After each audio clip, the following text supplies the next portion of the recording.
if you could make a phone call to the 20-year-old Chris, what would you tell him? I think what might have been worthwhile to explain to myself at 20 is to recognize that every single person you meet is struggling. I didn't know that then. You tend to see other people as completely formed individuals. I still do sometimes. But to recognize that everybody you meet, every single one of them, no matter how expensive their suit is or how serious their expression is, they are looking for significance. They are trying to do the best they can, and they fail regularly, and they're within their own particular battle of their own life. And so cut them some slack for that. Don't let them off the hook, but recognize the shared nature of being a human being, and let people be themselves, make some allowances for them, treat people a little more kindly as a result. And so you take these pictures, and now you pull the little chip out of the camera, you put it in your zippered up pocket so it doesn't float away. And by the end of the day, you've kind of got a whole bunch of those chips. You got like the whole world in your pocket waiting for you to truly look at it. And there is some magnificent, unexpected, intimate view of the world. And now what do you do with that? And the beauty now of the space station and social media is that I could just go and honestly write what I was thinking and hit send, and then just turn it loose to anybody who might also be curious about the world. And it was delightful to see the reaction, to see how many people, millions by the time we landed, who were also delighting in what that technological invention allows us to see about ourselves. Hopefully we're all students of the human condition, whether we mean to be or not. And as we get a little older, we gain a little perspective. I think what we're truly getting at is a collective understanding of where we are and what it means. And the where we are is the part that we can share the best. What it means is an individual choice. But the more people you meet, the more you understand what battles people are fighting, the more you see the commonality of the human experience itself. But then the real question, of course, is if you do feel that maybe something has enlightened you a little bit, or if you've had a thought that most people have not, do you just have a secret smile, or do you try and maybe share it with someone you love, or write it down, or take a picture?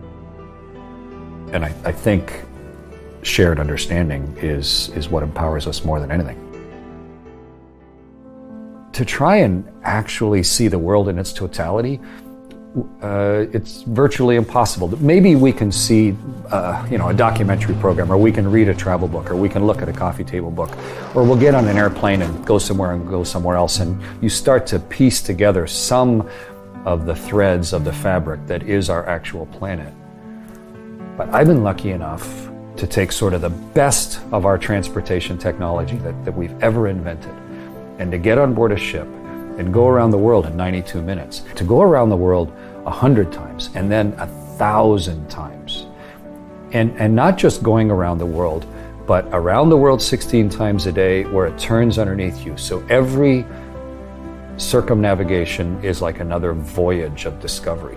And the angle between you and the sun and the world, because of your speed, is constantly changing. And the seasons are changing. I went from one side of the sun to the other, right across the solar system while I was on the space station, right around it. So you saw winter and summer swap ends on the world. And so each time around, you see the world slightly more for what it is, more clearly. And somewhere along the way, in one of those thousands of orbits, I think you fundamentally, I don't know if it's shift or deepen or both, but you start to see the world as what it actually is.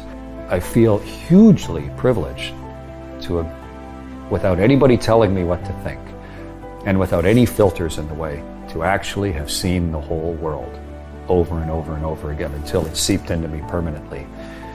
And it doesn't necessarily give me any outlandish insight or any outlandish imperative to change the world, but I think it does give me a perspective that I feel compelled to try and share, to try and let as many other people. I was there on behalf of a lot of people. You know, it took a lot of lucre to build that rocket ship and accelerate my body to 8 kilometers a second and let me stay there. And so I feel a responsibility to do my best to let other people see what's beyond their room based on the things that I've seen. As you mentioned at the outset, I flew on the space shuttle twice. Once to go help build the Russian space station Mir, and then on my second flight to go help build the International Space Station and do spacewalks. But on my third flight, you know, this wasn't just a week or two on board the space shuttle. This was launch as the pilot or the bort engineer of the Soyuz, and then stay in space for almost half a year.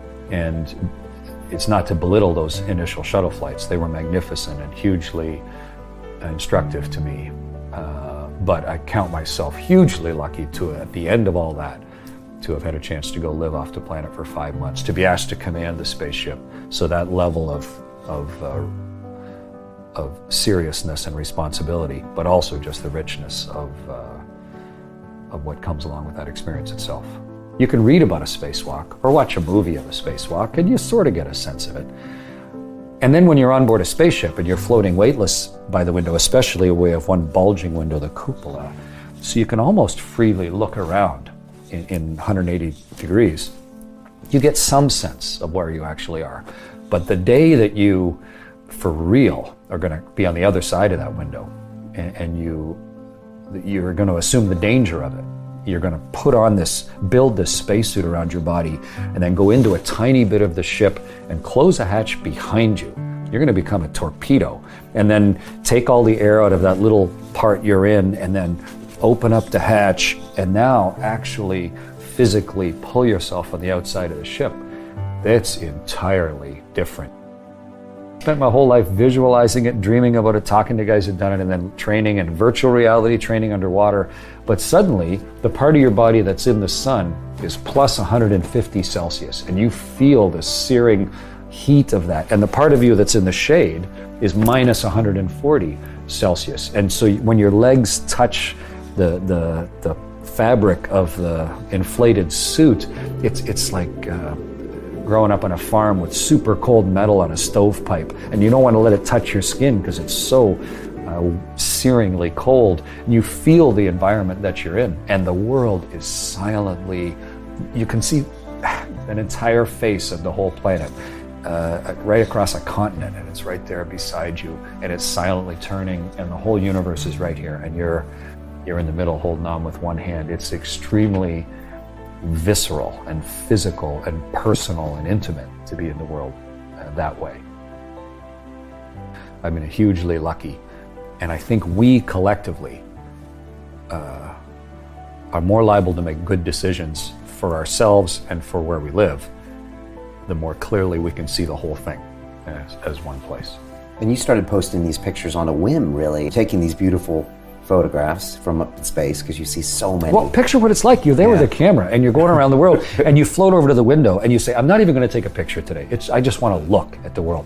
And you're looking at something, you go, holy, and you got to grab the camera because there's your emotions are trapped behind you. You can't keep up. And you go, I got to take a picture of this so I can look at it later. Responsibility that comes with being trusted with being an astronaut, I think. It's been delightful to see the effect of it. I mean, I took, I think, 45,000 pictures over my 3 space flights.